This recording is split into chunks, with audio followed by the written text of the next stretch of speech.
साथियों, स्वागत है आपका हमारे YouTube चैनल में हिंदी नेट सेट अध्ययन में। और जो भी हम प्रश्नों की सीरीज पढ़ा रहे थे या चल रही है, उसको हम कंटिन्यू करने वाले हैं। आज हम 39 प्रश्नों से आगे देखेंगे। इसके पिछली वीडियो में हमने 38 प्रश्नों तक देखा था। तो यह सब कुछ हम निःशुल्क पढ़ाते हैं और निःशुल्क अध्ययन करने के लिए हमारे चैनल को सब्सक्राइब कीजिए, लाइक कीजिए और शेयर करना मत भूलिए। तो निम्नलिखित में से कौन विद्यानिवास मिश्र कृत निबंध नहीं है? तो विद्यानिवास मिश्र का कौन सा निबंध नहीं है? छोटे छोटे सुख यह नहीं है। नहीं है, छोटे छोटे सुख निबंध रामदरस मिश्र जी का है। कितने बजे बबुल और कैक्टस रामदरस मिश्र जी का निबंध संग्रह है। यानी रामदरस मिश्र का निबंध संग्रह कौन सा है? छोटे छोटे सुख रामदरस मिश्र जी का है। और कितने बजे और बबुल और कैक्टस यह रामदरस मिश्र जी के निबंध संग्रह है। साहित्य के सरोकार कविता का देश व्यक्ति व्यंजक गद्य निबंधन श्रीनिवास मिश्र के है। अगला प्रश्न है, मानव शरीर का अध्ययन करने वाले प्राणी वैज्ञानिकों का निश्चित मत है कि मानव चित्र की भांति मानव शरीर में भी बहुत सी अभ्यासजन्य सहज वृत्तियां रह गई है। उपयुक्त पंक्तियां किस निबंध से? तो यह नाखून क्यों बढ़ते हैं निबंध से है। नाखून क्यों बढ़ते हैं।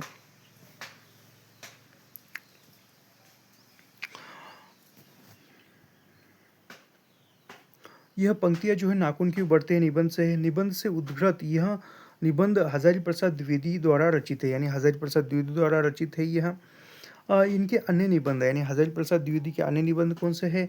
कल्पतरु, साहित्य सहचर, अशोक के फूल, देवदारू, बसंत आ गया, वर्षा वर्षा घनपति से घनश्याम तक, मेरी जन्मभूमि, घर जोड़ने की माया, इनके जो है निबंध है। और हजारी प्रसाद द्विवेदी के अन्य निबंध संग्रह कौन से है?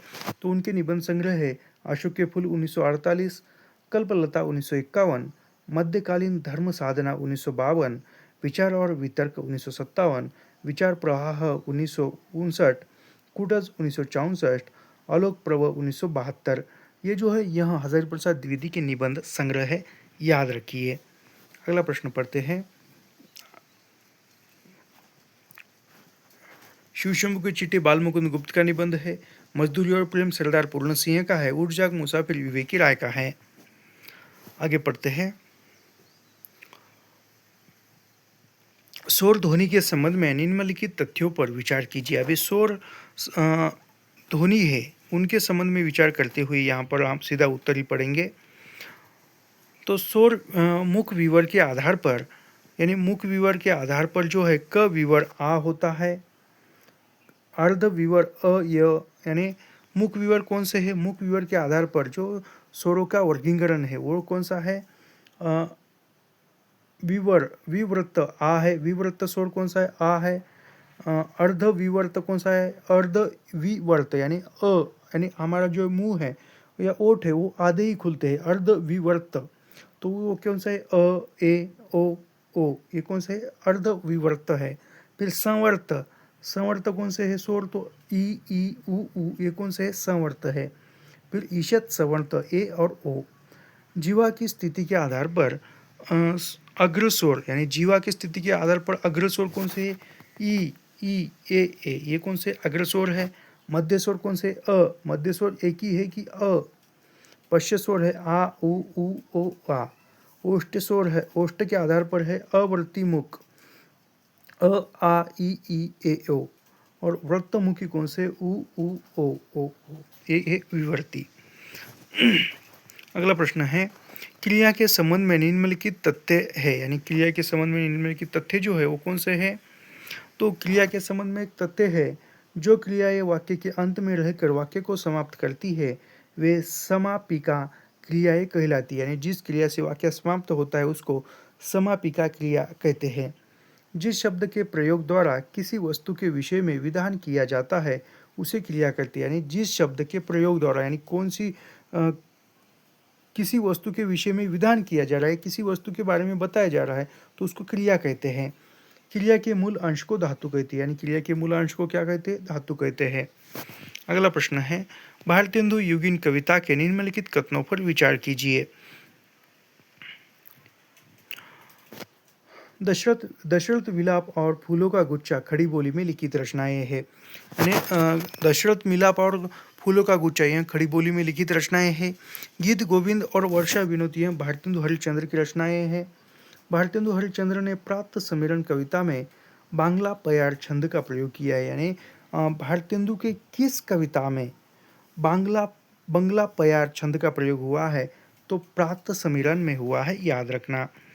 भारतेंदु द्वारा रचित अन्य काव्य निम्नलिखित है। यानी उनके अन्य काव्य कौन से हैं? प्रेमाश्रु वर्षण, असत्सई श्रृंगार, मधु मुकुल, भक्ति सर्वस्व, वैशाख महात्मा, विनय प्रेम पचासा, उर्दू का स्यापा, बकरी विलाप, अपवर्ग पंचक, विजयी विजयंती, रिपुनाष्टक, ये क्या है? उनके काव्य है भारतेंदु के। गद्य विधाओं से संबंधित अगला प्रश्न है, गद्य विधाओं से संबंधित निम्नलिखित कथनों पर विचार कीजिए। तो गद्य विधाओं से संबंधित ये है यहाँ पर, ज्ञान मंडल बनारस द्वारा 2 खंडों में प्रकाशित साहित्य कोश के संपादक रामकुमार वर्मा थे, बिल्कुल सही है। हजारी प्रसाद द्विवेदी अपने निबंधों में भारत के सांस्कृतिक इतिहास का पुनर्निर्माण करते हैं। कुछ अन्य रिपोर्टाज जो संकलन सहित है, शिवदास सिंह चौहान का रिपोर्टाज है, 1 मिनट, हाँ, शिवदास सिंह चौहान का रिपोर्टाज शैली में लिखा हुआ लक्ष्मीपुरा है। रांगे रागों का तूफानों के बीच, उपेंद्रनाथ अशोक के है पहाड़ों में प्रेममय संगीत, धर्मवीर भारती का है युद्ध यात्रा, फणीश्वरात रेणु का है नेपाल क्रांति तथा श्रुत अश्रुत पूर्व एकलव्य के नोट्स, यह किसके है? तो यह है अब फणीश्वरात रेणु के। और विवेकी राय का है जुलूस रुका हुआ, बाढ़ बाढ़ बाढ़, ये विवेकी राय के यह रिपोर्टाज है। अगला प्रश्न है, आत्मकथा के संबंध में निम्नलिखित कथनों पर विचार कीजिए। आत्मकथाओं में से यानी आत्मकथाओं से संबंधित बनारस दास जैन की अर्धव कथानक हिंदी की प्रथम आत्मकथा मानी जाती है। जोश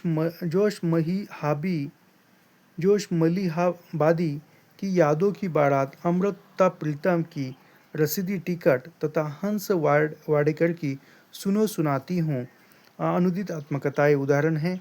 कस्तूरी कुंडल बसे प्रभा खेतान द्वारा रचित आत्मकथा है। अपने अपने पिंजरे शौरा सिंह बेचैन द्वारा रचित आत्मकथा है। अपनी खबर पांडे बेचैन शर्मा उग्र द्वारा रचित आत्मकथा है। यहाँ पर जो है ई सही है, समझो हमें सभी सही नहीं लग रहा है, लेकिन यहाँ पर हमें ई एक ही सही लग रहा है। तो निम्नलिखित में से ई कहाँ पर है? तो ई जो है 3 जगह पर है, यहाँ पर ई नहीं है, तो इसको पहले कट करेंगे हम। तो दूसरा कौन सा हमें सही लगता है? दूसरा हमें कौन सा? ये वाला बनारसीदास जैन की अर्धवा कथानक ये हिंदी की प्रथम आत्मकथा मानी जाती है। तो ये कहाँ पर है? यहाँ पर है, यहाँ पर भी है और यहाँ पर नहीं है। तो यहाँ पर कौन सा होगा? तो यहाँ पर हमारा ये कट हुआ, ये बचे ही कितने? 2 ही बचे हैं। तो इसमें से फिर हम यहाँ पर देखते हैं कि बी और सी में कौन सा सही है। बी और सी में कौन सा सही है? बी क्या बोलता है? जोश मलिहाबादी की यादों की बारात, अमृता प्रीतम का रसीदी टिकट तथा हंस वाडेकर की सुनो सुनाती हूँ अनुदित आत्मकथाएं है क्या यह अनुदित आत्मकथा? तो है। तो यहाँ पर यह अनुदित आत्मकथा है। तो निम्नलिखित में से बी कहाँ पर है? यहाँ पर है। तो हमारा कौन सा सही हुआ? A B C. तो सी नंबर, ऐसे जो है उत्तर हमें ऐसे निकालना आना चाहिए।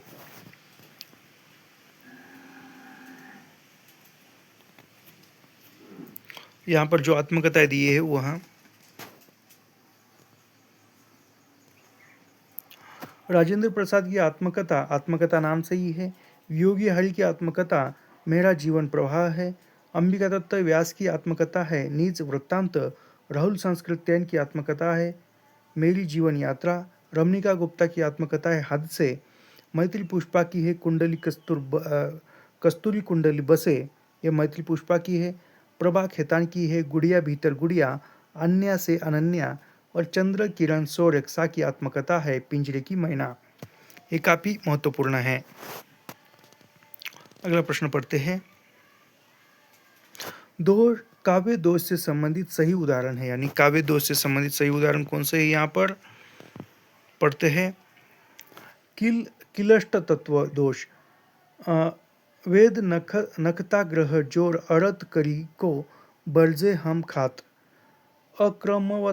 अक्रमत्व दोष मुख मयंक को देखकर विकसा मानस कुंज कंज। अप्रतित दोष हित तल बसी दुख ते है तेरे अनुभव। काव्य दोषों की चर्चा सर्वप्रथम आचार्य भरत के नाट्यशास्त्र में होती है। यानी सबसे प्रथम काव्य दोषों की चर्चा या काव्य दोषों के बारे में किस किताब में सर्वप्रथम लिखा है, तो नाट्यशास्त्र में लिखा है। और नाट्यशास्त्र किसका है, तो आचार्य भरत द्वारा लिखित है। क्या लिखा है उसने, एते दोषास्तु विज्ञया सूरी भी भिर्नाटकाश्रय एत एत विपस्तृ गुना काव्येषु कीर्तिता। केशव मिश्र ने काव्य रचना के अंतर्गत रसोत्पत्ति के बाधक तत्वों को दोष माना है। दोषत्वच रसोत्पत्ति प्रतिबंधकत्व, ये किसने लिखा है, तो आचार्य केशव ने लिखा है। दोषत्वच रसोत्पत्ति प्रतिबंधकत्वम, ये आचार्य केशव ने लिखा है। भरत मुनि ने दोषों की संख्या 10 मानी। यानी जो काव्य के दोष है, उन काव्य के दोषों को भरत मुनि ने काव्य के दोषों की संख्या कितनी मानी है, 10 मानी है।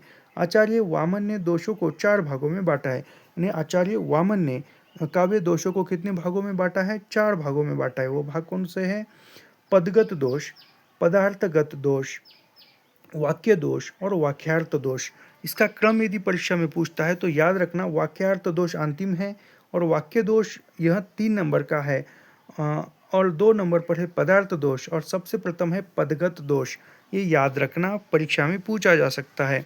मम्मट ने दोषों के 5 भेद माने हैं। अभी काव्य के दोषों के 5 भेद किसने माने हैं, तो आचार्य मम्मट में माने हैं। वो कौन से हैं, सबसे प्रथम आचार्य मम्मट के मानते हैं कि शब्द दोष, अर्थ दोष, रस दोष, छंद दोष और वाक्य दोष।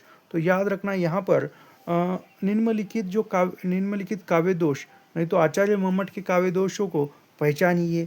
तो उसमें से यह 5 कौन से है हमें पता होना चाहिए, शब्द दोष, रस दोष, अर्थ दोष, छंद दोष, वाक्य दोष। अगला प्रश्न है यहाँ पर आनंदवर्धन का भी है।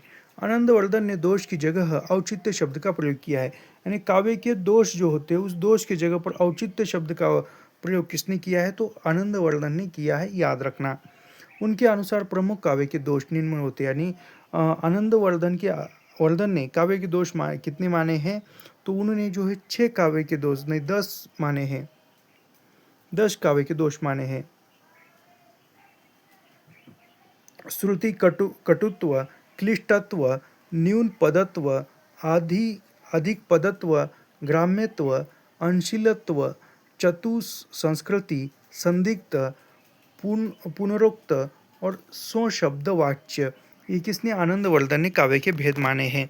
अगला प्रश्न है काव्य रीति के संबंध में सही कथन पहचानिए। अभी काव्य रीति के संबंध में सही कथन क्या है, तो वह पहचानेंगे हम। रीति शब्द का प्रथम प्रयोग आचार्य वामन ने किया है, बिल्कुल सही है। उसके बाद क्या है, दंडी ने रीति के स्थान पर मार्ग शब्द का प्रयोग किया है, बिल्कुल सही है। आचार्य रुद्रट ने रीति को शब्द संघटना बताया है, ये बिल्कुल सही है। उसके बाद क्या है, भोज ने रीतियों की संख्या 105 मानी है।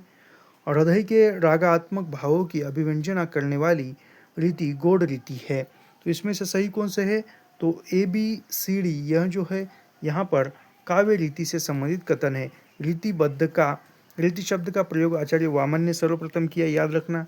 दंडी ने रीति के स्थान पर मार्ग शब्द का प्रयोग किया, यानी दंडी ने रीति के स्थान पर मार्ग शब्द का प्रयोग किया। आचार्य रुद्रट ने रीति को शब्द संघटना बताया है। अभी यहाँ पर अन्य जो रीति है वह देखते हैं। वैदर्भी क्या है, ये पढ़ना चाहिए यार, रीति शब्द का प्रथम, ये तो पढ़ा। हाँ, रीति के 3 प्रकार होते हैं। रीति के कितने प्रकार है, तो रीति के 3 प्रकार है। कौन से, वैदर्भी, गौंडी, पांचाली। वैदर्भी, गौंडी या पांचाली, ये रीति के 3 प्रकार है। तो ये 3 प्रकार किसके हैं, तो रीति के 3 प्रकार है। वैदर्भी रीति क्या है, विदर्भ आदि देशों में प्रचलित है।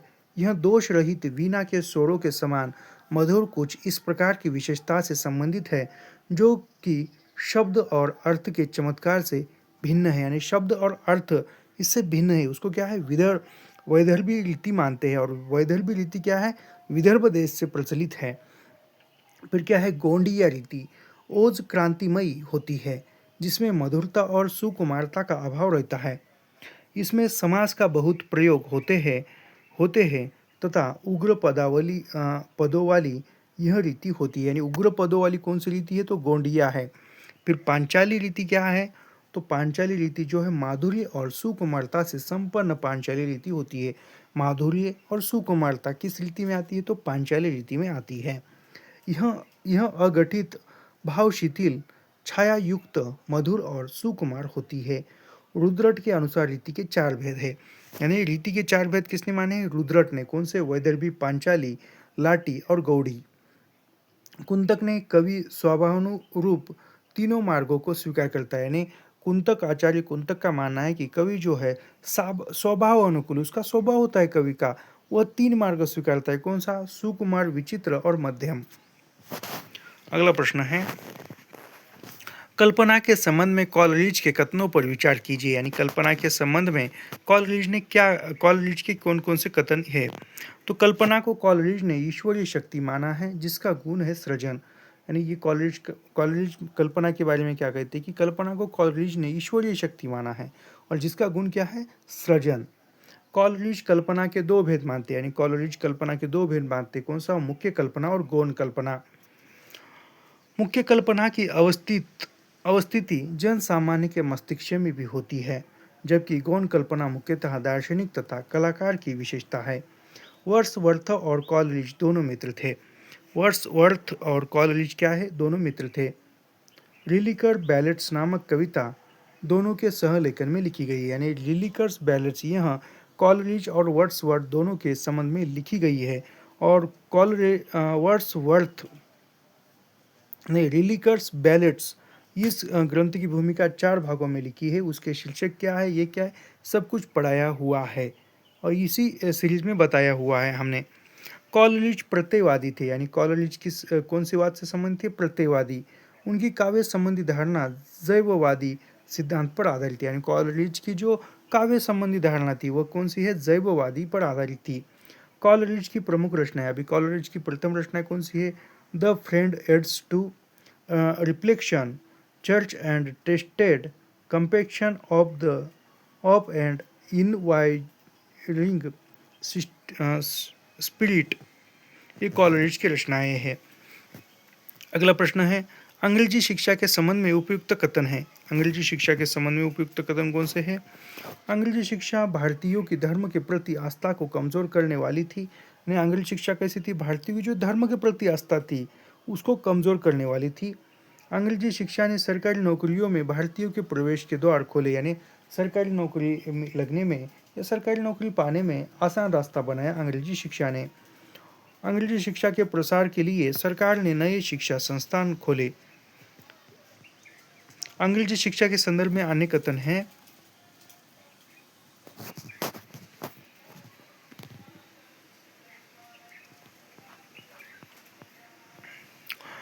दलित विमर्श से संबंधित कथन है। अभी दलित विमर्श से संबंधित कथन कौन से हैं, तो डॉक्टर अंबेडकर ने इतिहास में दलितों की भूमिका को रेखांकित करने का प्रयास किया, बिल्कुल सही है।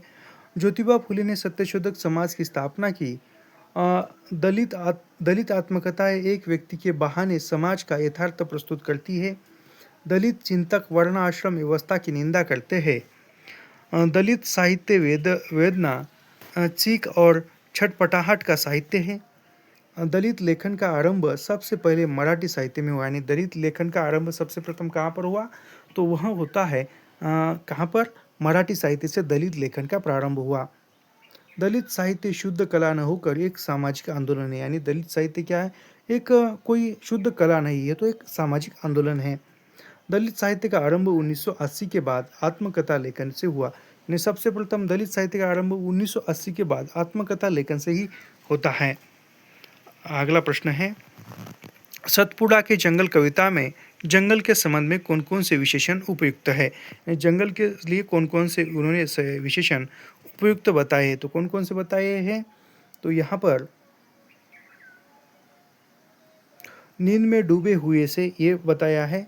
उसके बाद क्या बताया है, घिनौने घने, और उसके बाद कंप से कनकने। ये जो है दो नहीं, जगमगाते जगे जागे, चिलचिलाते जले, ये दो जो है नहीं था।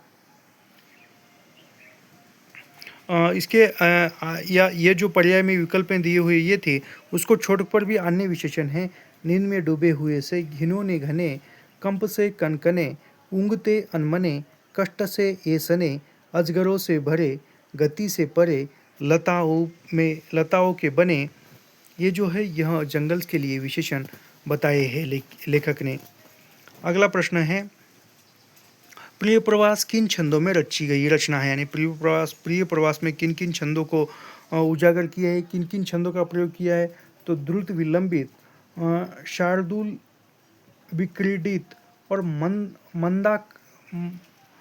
मंदाक्रांता, ये जो है यह तीन छंदों का प्रयोग किया है। अभी ये कौन कौन से है यह देखते हैं इसके बारे में। द्रुत विलंबित छंद कैसा है, इस वर्णित संवृत छंदों के प्रत्येक चरण में नगण्य भरन रगन के क्रम कुल वर्ण 12 होते हैं, यानी कुल वर्ण कितने 12। शार्दुल विक्रीडित, इस छंद में 4 चरण होते हैं, यानी 4 लाइनें। प्रत्येक चरण में 19 वर्ण होते हैं। 12 वर्णों के बाद एक चरणांत में यदि कोई यति होती है।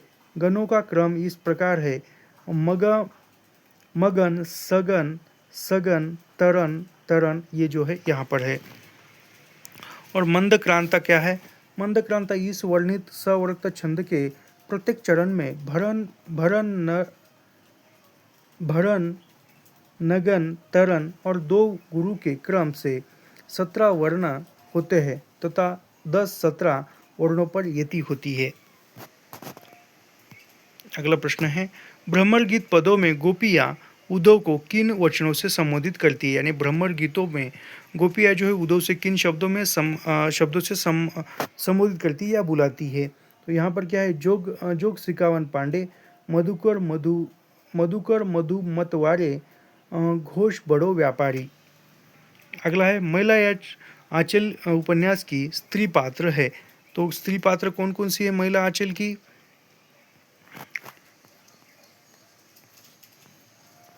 तो महिला आंचल उपन्यास की स्त्री पात्र है फुलिया, आभारानी, मंगलादेवी, कमला, लक्ष्मी, ममता, सिलिया और राम राम इपरिया। तो ये जो है महिला आंचल उपन्यास की स्त्री पात्र है, याद रखना। अगला प्रश्न है, तमस उपन्यास के पात्र नहीं है। तो तमस उपन्यास के पात्र कौन कौन से नहीं है।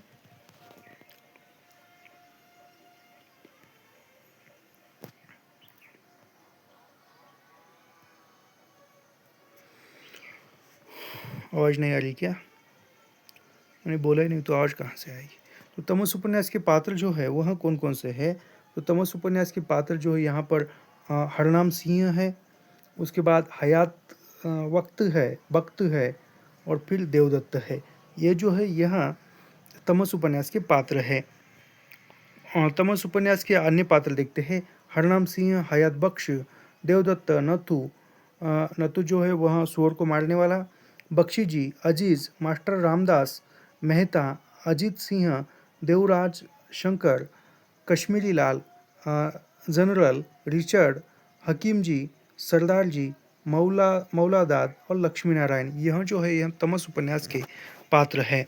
अगला प्रश्न देखते हैं, मानस का हंस उपन्यास की रचना में अमृतलाल नागर ने निम्नलिखित पुस्तकों का उपयोग किया, यानी उन्होंने जो मानस का हंस उपन्यास लिखा वह लिखने से पूर्व या लिखते समय किन किन पुस्तकों का सहारा लिया, सहयोग लिया। तो किन किन पुस्तकों का सहारा लिया, तो तुलसी काव्य मीमांसा का लिया, उसके बाद काशी का इतिहास इसका भी लिया और अकबर का भी उन्होंने ये लिया, सहारा लिया। तीसरी कसम कहानी के पात्र है। अभी तीसरी कसम कहानी के पात्र कौन कौन से हैं। तो यहाँ पर लाल मोहर, पलटदास, धुनीराम, ये जो है यह 3 पात्र है।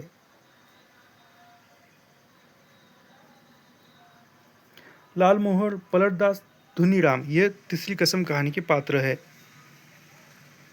गैगलिन कहानी के संदर्भ में विचार कीजिए। तो यहाँ पर हम रुकते हैं और यह सब कुछ हम निःशुल्क पढ़ाते हैं। और निःशुल्क अध्ययन करने के लिए हमारे चैनल को सब्सक्राइब कीजिए, लाइक कीजिए और शेयर करना मत भूलिए।